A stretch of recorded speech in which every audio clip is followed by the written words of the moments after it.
Next up at UFC Vegas 71, we got Ricky. Very surprised about something in this picture. Glenn taking on Christos Giagos. Ricky Glenn is 22-6 overall, 2-2-1 in his last 5, and he's coming off that come from behind draw with Grant Dawson. And it was a draw because he gave up the first 2 rounds and came back hard with a 10-8 in the third to tie that thing up. And he's taking on Christos Giagos, 19-10 overall, 2-3 in his last 5, coming off a grapple-heavy loss. 3 grapple-heavy losses in a row. Ricky Glenn's a volume striker. He's going to stand tall. He's going to march forward.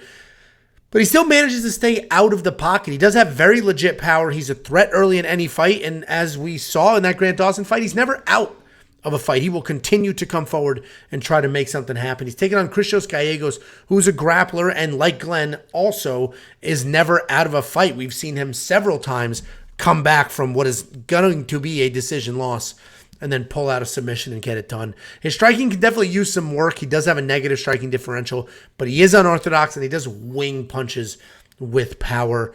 This is a tough fight to break down. Neither one of these guys is like insanely active. We've definitely seen holes in both their games. Christos could come forward, get the takedowns the same way that Ricky Glenn's last opponent did, right? Because Grant Dawson had success out grappling Ricky Glenn, at least in the first 2 rounds. And Christos could do more of the same, but I'm going to go Ricky. I'm going to go Ricky as the pick here because I think the skill gap on the feet is wider than the skill gap on the ground, and Ricky does have solid submission defense. So I think Ricky's going to be able to touch up Christos on the feet, get things going. This line tightened a bit, but Ricky's the pick. I'm going to avoid that minus 170. What do you think, Jakey boy? Yeah, I don't even think I have much to add to the breakdown. That was pretty much everything I was going to say. I completely agree that Christos is probably going to come in, is a little sloppy on the hands, could get touched up, going to default to the wrestling, and Ricky Glenn should be able to make him work in the wrestling, wear him down, reverse positions, and kind of win this fight, either by decision. I'm looking at this fight, and I can't decide if it's like, oh, one of these guys is definitely going to finish the other guy, or if it's going to be an all-out war for 15 minutes, because as you mentioned, both these guys are absolutely tough.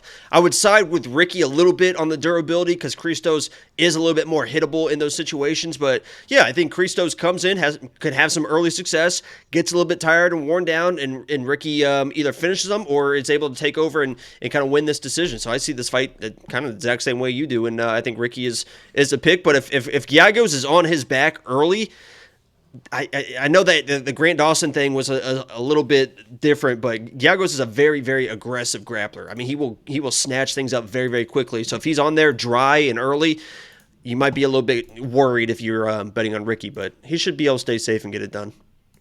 Yeah, so we're on the same side here. I'm not touching that. That's still a wide line for 2 incredibly tough guys. If Christos, Giagos is dangerous, yeah. Yeah, he's dangerous and tough, and we've seen him come back. We've seen him losing. He'll take chances, and those are always dangerous people that take chances. Yeah, so I'm just going to enjoy this fight. It should actually be a lot of fun. We'll just enjoy it. We'll watch it. Not going to bet it. I'm not going to throw that $9,000 in DraftKings on Ricky either. But if you do want to unlock the DraftKings optimizer, if you guys are new here and you're building DraftKings contests, either to try to chase that $100,000 or just to beat your friends in a cash league, we have a full slate of DraftKings information for you. We have an optimizer to help you build a whole bunch of lineups. It'll literally build lineups for you.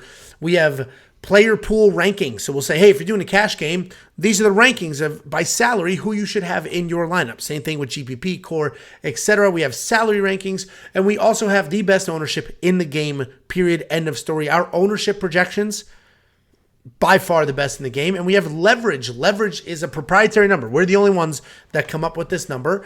And it's to help you find spots. It's to help differentiate you from other people in these tournaments. We own Picks.com, $10 a month to unlock all of that. And then we have a $2 super chat from Goku asking about this weekend's boxing, Tank or Garcia, with what method. Honestly, I don't know enough. Obviously, I like Gervonta Davis, but I don't know enough to make a pick or anything like that. I appreciate the super chat. Jacob, you know dick about this fight? I think that Tank's definitely going to win, but I don't think it's going to. I already put a bet on the over. The over-under was at 7.5. I think both these guys, the worst thing that could happen for both these guys' careers right now, in the prime of their careers, I know that Ryan Garcia is a little bit younger, but in the prime of their careers is getting knocked out, right? They can take a loss. One of these guys can take a loss, but getting knocked out would really, really hurt their career. So I think they both get in there, kind of play it safe, because neither one wants to get knocked out, and I think somebody wins the decision. It's probably going to be Tank with a little bit more of the powerful shots to win over the judges, because he is a tank. So he's a tank. He's pretty active. Decision. He just fought a few months ago after getting arrested. Yeah, I think that was supposed to be a warm up fight, and somebody mentioned that. I think in the Discord, I think it might have been fifth. Honestly, that it was like Ryan Garcia is coming in this. Tank's making him cut even more weights at 135 instead of one whatever. And Ryan Garcia is coming back without a tune up fight. I mean, that's a very popular thing in boxing to do. So we'll see how it goes. Yeah, so sorry, don't know much about that fight, but it sounds like Jakey does.